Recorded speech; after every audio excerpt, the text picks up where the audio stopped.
Yashodanandana Prajajana Ranjana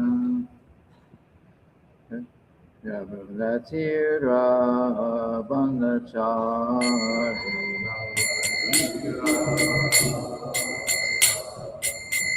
Jaya Radha Madhava Kunja Bihari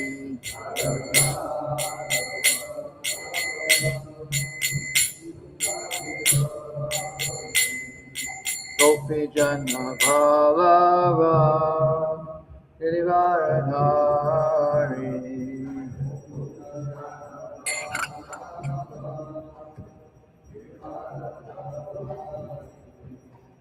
Yashoda Nandana Prajajana Ranjana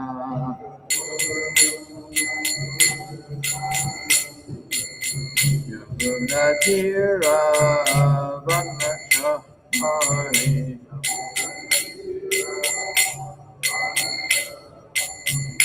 Jaya Radha Madhava Kunja Bihari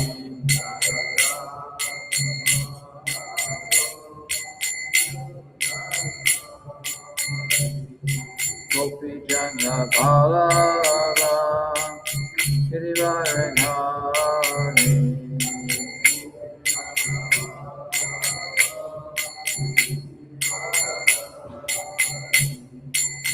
Yashoda Nandana Prajajana Ranjana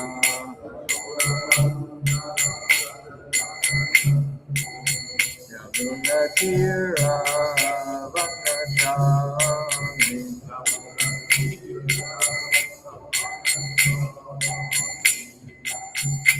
Hare Krishna, Hare Krishna, Krishna Krishna, Hare Hare, Hare Rama, Hare Rama, Rama Rama, Hare Hare.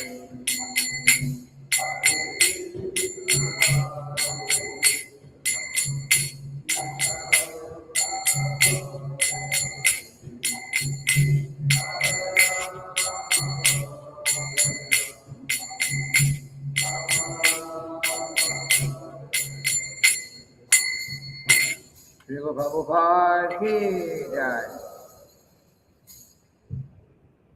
Om Namo Bhagavate Vasudevaya. Om Namo Bhagavate Vasudevaya. Om Namo Bhagavate Vasudevaya.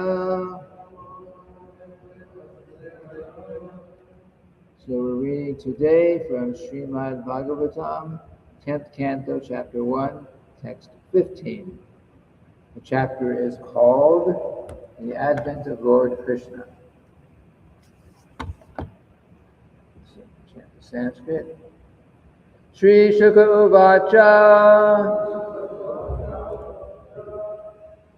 Samyagya Vasita Buddhis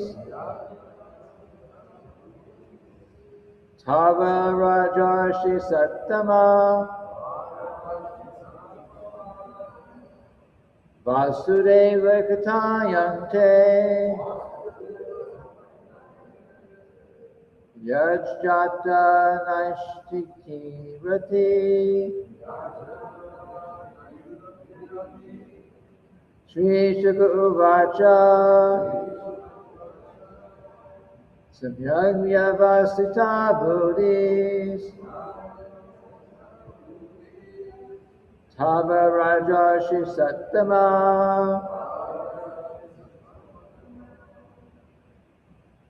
Vasudeva Katayante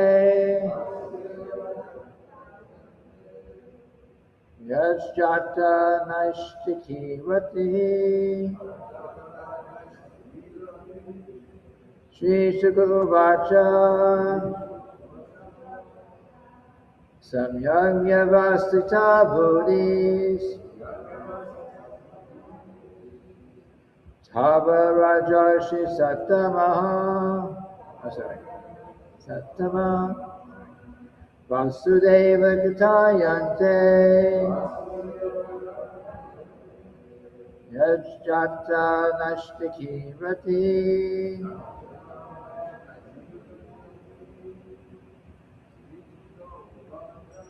Sri Saruvacha Samyagya Vasita Bhuris Avarajashi Sattama Vasudeva Katayante Yajjata Nashtiki Rati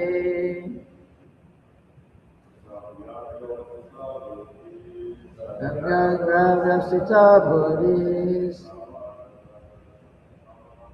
Tava Rajashi Sattama Vasudeva Katayante Yajjata Nashtiki Shri Shukavacha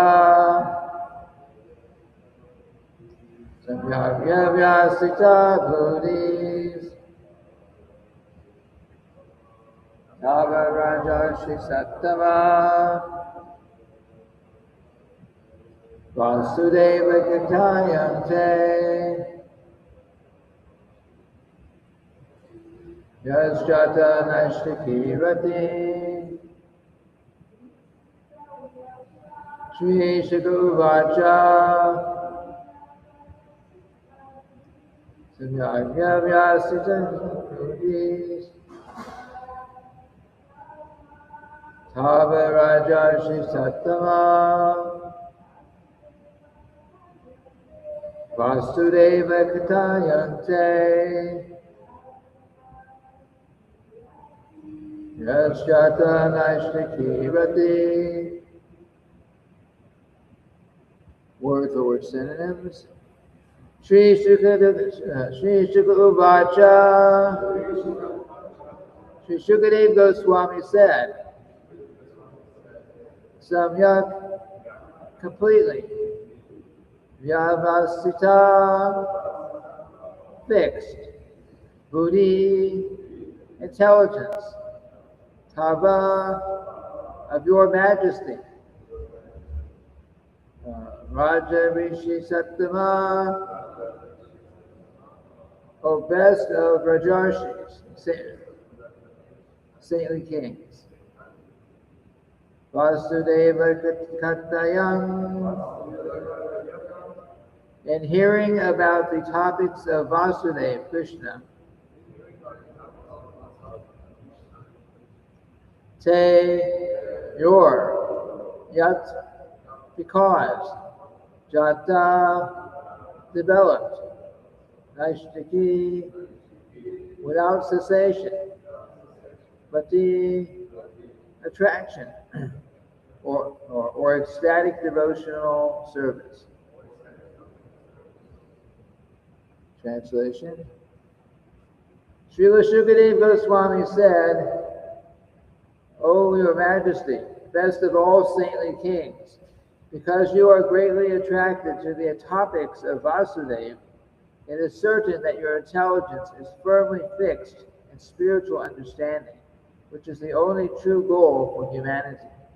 Because that attraction is unceasing, it is certainly sublime. Read it to me. Srila Shukadeva Goswami said, O your majesty, best of all saintly kings, because you are greatly attracted to the topics of Vasudeva, it is certain that your intelligence is firmly fixed in spiritual understanding, which is the only true goal for humanity. Because that attraction is unceasing, it is certainly sublime. Srila Prabhupada's purport. Krishna Katha is compulsory for the Rajarshi, or executive head of government. This is also mentioned in the Bhagavad Gita.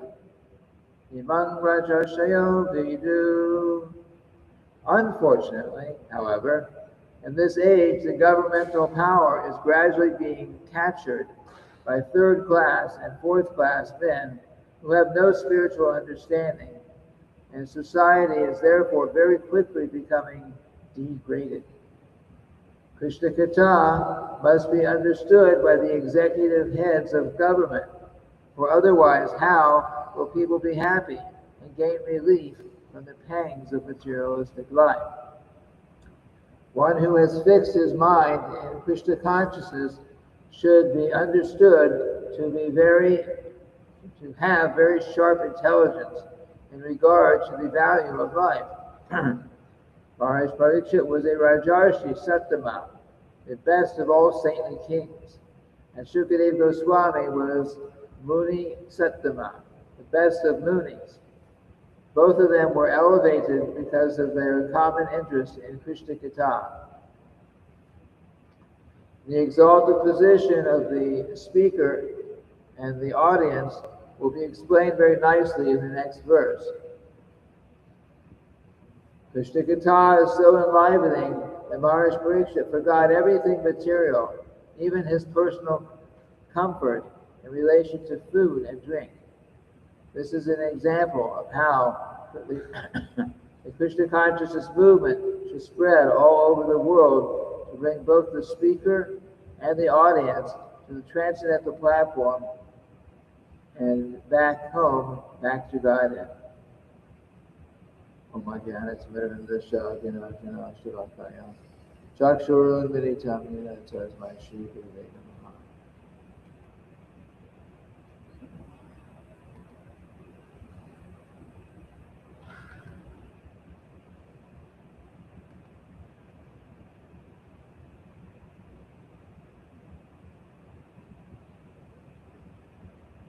Those are not real messages. Anyway, somebody makes any comments online, it'll show up there.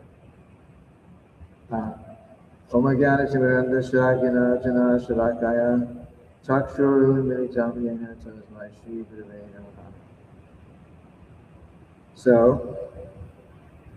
Srila Prabhupada starts off there saying that Krishna Katha is compulsory for the Rajarshi, or the executive head of government. So of course in Vedic in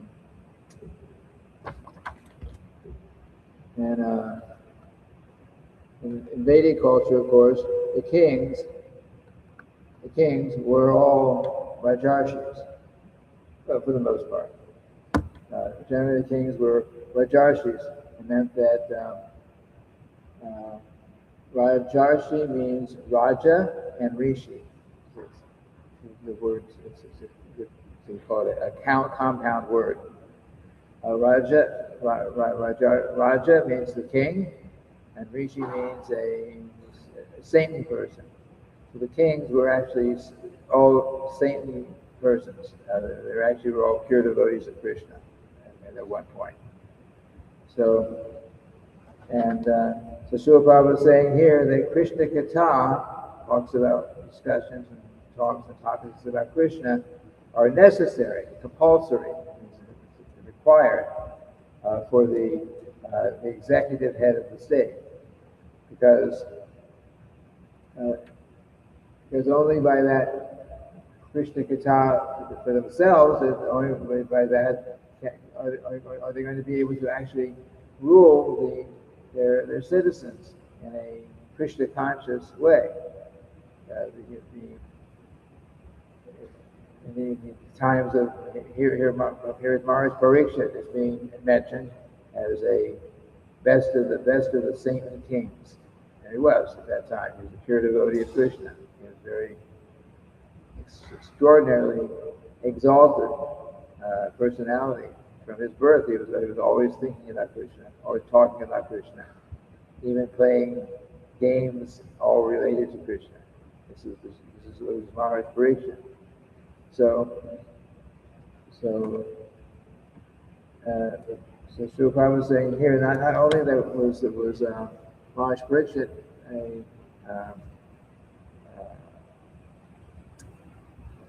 not only did he engage in Krishna Kata, not only did he engage in Krishna Kata, but that it was for any person who's in that executive position, it's actually required for their own spiritual life and for them to execute their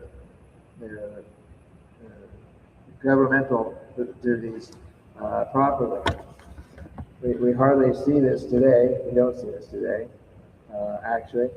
But you can imagine if the President of the United States or the President of the Prime Minister of this country and the kings of that country all were thinking and engaged all the time in Krishna Kata, hearing about Krishna, speaking about Krishna, preaching about Krishna, how the governments would be so much different. It says that whatever a great man does, common men follow, and whatever actions they perform, the whole world pursues. And so, the great man is in this sense. It means you're in a high position. Sometimes it happens that someone is a great man or a great personality. Sometimes a great demigod. But if they act in the improper way, then there's some problem. Then it becomes a big problem because people will also follow that example. Just like, for example, in fourth canto Srimad-bhagavatam, there's the history of Maharaj Prithu. So Maharaj Prithu, of course, was a pure devotee of the Lord. So Maharaj Prithu he was as many kings. They would perform these things they call horse sacrifices. Which I don't know much about horse sacrifices, except that the horse was sacrificed and came out with a new body, but they with a young body. But they performed these very heavy sacrifices that took a lot of wealth and took a lot. And it was actually a great accomplishment to perform even one. So Lord Indra at that time was the only one in the universe who had ever done that, performed 100 of them. And King Prithu had performed 99 at this point. And he was about ready to perform one more, 100th one. And King Indra,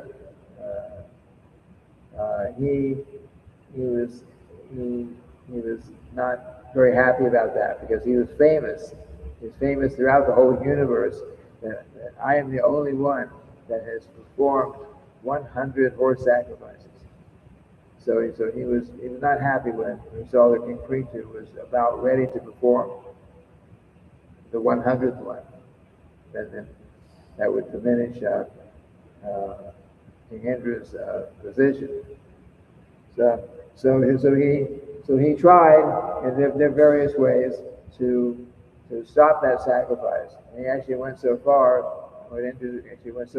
as to steal the horse that was part of that sacrifice. So to stop it. So he stole the horse.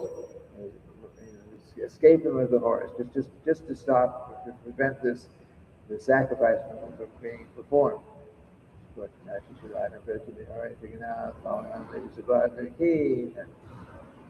just to stop that, to stop the sacrifice from being performed, he stole the horse.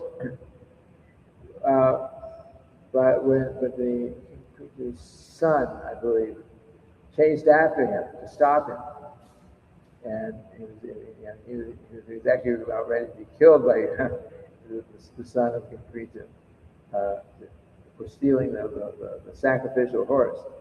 So then he tried turning himself invisible and tried different things. Ultimately, he tried to disguise himself as different kinds of saintly persons, like a sannyasi, or so everyone would think, supposedly, they would think that this is not Indra. This is actually a saintly person. We're not going to touch him. But anyways, the Srila Prabhupada points out that because King Indra did that because he was acting in a sinful way, and at the same time he was putting on the disguise, presenting himself as a saintly person. So Srila says, because of that, then since that time, people have followed the example of a great personality. King Indra was obviously not acting properly, but he is like the king of heaven. He's a very big demigod in the upper planetary systems. He's the king of all the heavenly planets. It's a big position. So here he was in a very big position in the universe, and he's acting in an irreligious way, presenting himself as a religious person when he's actually acting in an irreligious way. So Srila Prabhupada explains that because of that, then people in time started saying, who were aware of this history, started thinking, oh, here's a great personality and he's doing this, he can do like this, so therefore we can do it too. We will follow his example. Follow the example of the great King Indra. So Srila gave that example in the fourth canto, how he was although acting irreligiously, he was being people who also had a similar tendency were using that as an excuse to follow and to act in the same way. We were following this very great personality, King Indra, even though he was. So of course, in Bhagavad Gita, there's a terms duskritina and duskritina. Duskritina, buddha, prabhajate, naradama. So a kritina means someone who's very meritorious, so they do something very great. And duskritina means someone who does something very great, but in a bad way. There's kritina and duskritina. So there are the different kinds of people that perform very good, pious activities, and there are others who perform very bad, sinful activities. So kritina and duskritina. So in any case, this was that was that example there. So of course we get these histories in the Srimad-bhagavatam so that we can learn from them. So of course we also may sometimes be put in some respectable position in society, and we have to be very conscientious to act in the appropriate way. If someone's in a high position and then they mess up, they do something wrong, then it's a big fall down. And if we're in a high position, we become too proud, then we can also very much get problem, because we will, as you say, pride comes before the fall. Pride comes before the fall. The fall comes after the pride. Become proud, materially proud, then we could get a problem. Srila Prabhupada one time was saying, he was making fun, in one sense, of some of his disciples, sannyasis. At that time, I guess, I'm not sure who exactly was there. It doesn't really matter. But Srila Prabhupada somebody was not able to act properly or something. So he said, he gave this verse from somewhere. He said,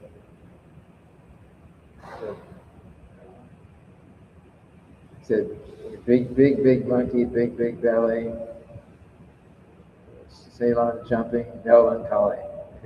It's related to when during Lord Ramachandra's time. During Lord Ramachandra's time, there are many personalities there, many monkeys, and they were except for Hanuman, no one was capable of jumping. He jumped over the ocean. He was not able. No one was able to do it except for him. So anyway, somehow Srila Prabhupada was relating that to some of his senior disciples who were not keeping good standards, I guess. So we practice Krishna consciousness. We're actually in a very exalted position. Whether we have this wonderful opportunity to follow Srila Prabhupada's instructions, to show a very good example. We have a very opportunity and actually obligation to show a very good example for the people in general, for the society in general, of what a Krishna conscious person is like. But sometimes we've seen in our organization, in ISKCON, sometimes there are devotees who have been in very big positions, sometimes sannyasis, sometimes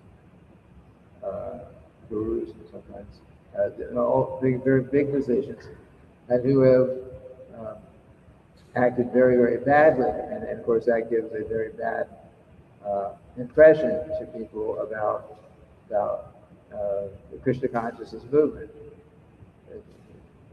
If this happens, so as we practice Krishna consciousness, naturally, as some of us may get bigger, better, higher positions, but we should be very careful not to become proud and fall down from those positions.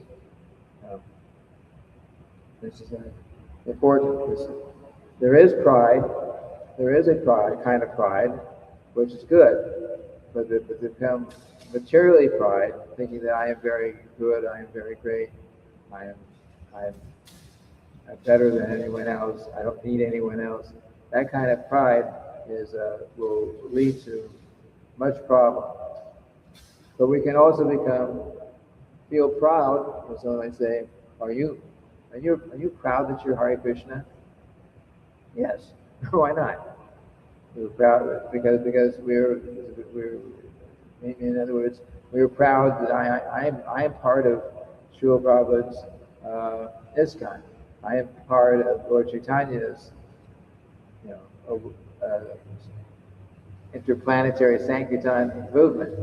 I'm part of this, and I feel good about that. I'm proud that I'm a part of that. But we don't feel, we shouldn't be feeling that I am proud in a material sense, that I'm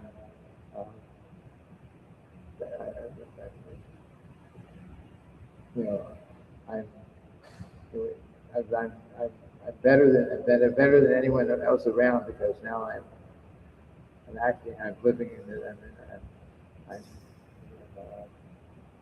living as a Hare Krishna devotee. I remember when I first came to the Miami temple, which is I was only a year after I joined the movement. So, and devotees were going out in Sankirtan. I was also out trying to sell some Srila Prabhupada's books. But the devotees were thinking, because we have a very high opportunity to be in a very high position. But sometimes some devotees are going up to people on the streets and kind of like saying, "Hey, you people don't have any love for God. We have love for God. We really love God, and we want to teach you how to learn to love God." In one sense, it's true, but the approach was not good. And do we actually have love of God? I mean, we know what Krishna Prema is. We read about it. I'm not there. So in reality, we have very good position, a very good opportunity to become Krishna conscious. We're on the path of Krishna consciousness, and we'll succeed on it if we stay on it. But we start becoming proud that I'm better than everyone because I'm on this path. Then, as they say, pride comes before the fall. And there's been many devotees who have taken up the path and have given it up in due course of time because of a lot of times it's because of pride.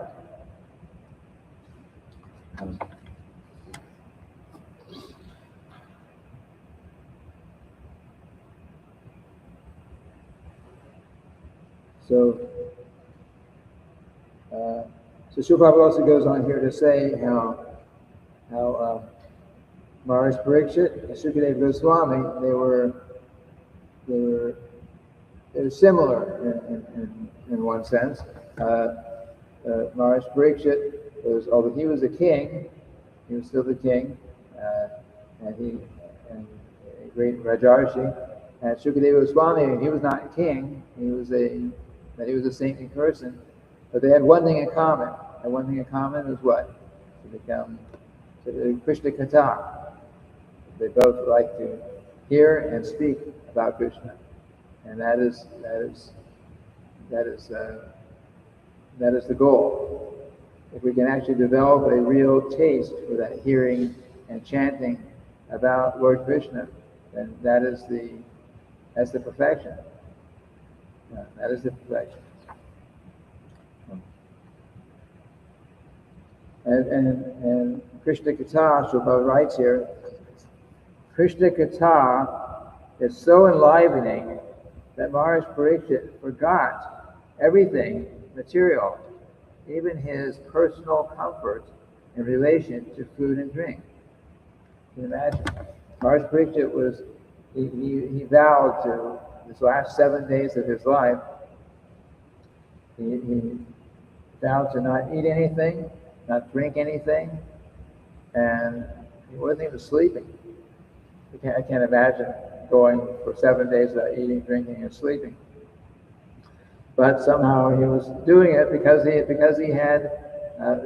was so eager to inquire about Krishna and to hear Sukadeva Goswami speaking about Lord Krishna. He was just eager for that. And of course, for us, Maharaj Parikshit, of course, was already perfected, so he definitely had this experiences of full, to be completely free from any kind of material problems, material anxieties, material, hunger and thirst and those things. He was, but also in our process of Krishna consciousness, it's described in the first canto, second chapter, verses 16 through 21. There's a series of verses there. I mentioned a number of times, and the benefit of hearing about Krishna is described as so great, and not just hearing about Krishna, but if we develop the urge for Krishna Katha, not just that I'm here, not that I have to do it because I have to do it, but we actually develop the great urge to hear, the hankering to hear, then that is what's required for us to advance on the spiritual path. We want to hear. We develop the eagerness to hear, not just I'm tolerating hearing. When is the class going to be over? Let me do what I have to do. But if we can develop the actual strong eagerness to hear, when is that class going to start?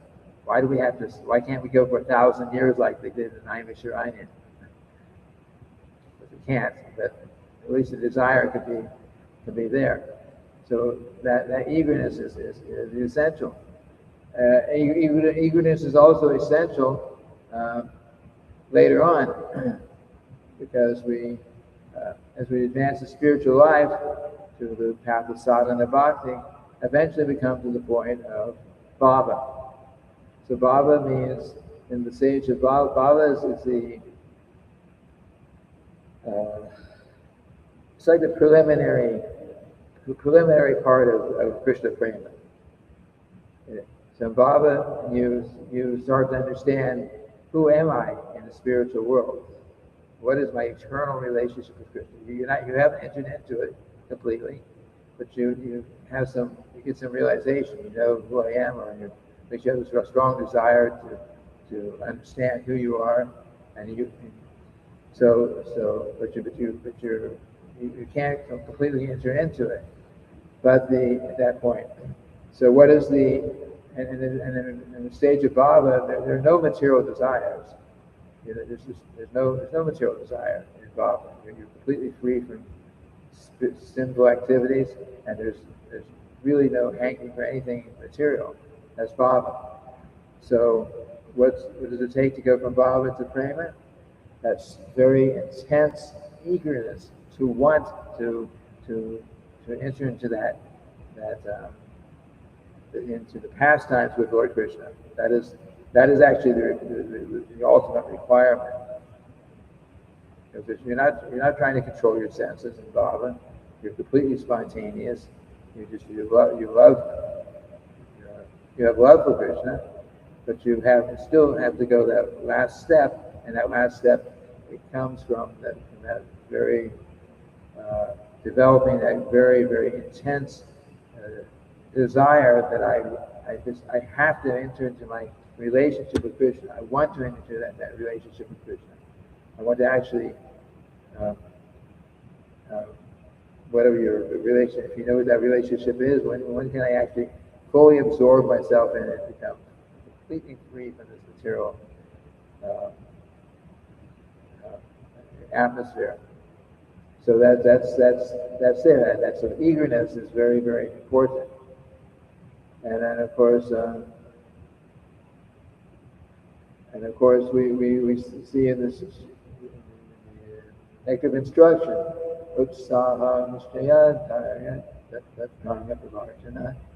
enthusiasm, confidence, and patience. The first three qualifications. So that enthusiasm or eagerness for devotional service, especially for hearing and chanting about Krishna, it is essential. We have to have that. So we don't just sit around and do, kind of like do our thing. In Krishna consciousness, we have to. The more that we desire, we can develop the strong desire to want the hankering to become Krishna conscious. Then that's how quickly we will advance. Otherwise, if we're just going through mechanically, chanting Hare Krishna, trying to stay away from the Srimad-bhagavatam Class, and kind of doing our service halfway, those kind of things. If we're just doing those things and thinking, well, maybe sooner or later I'll become Krishna conscious. Maybe in the next lifetime I'll become Krishna conscious. Well, maybe. But if we can develop a very strong desire, very, very eagerness to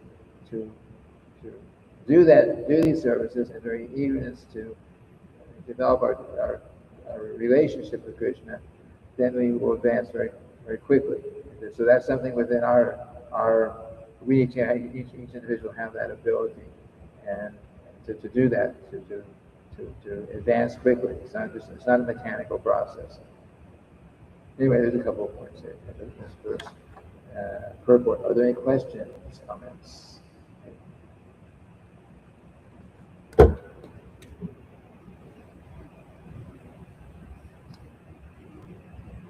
Oh, one comment was Hare Krishna.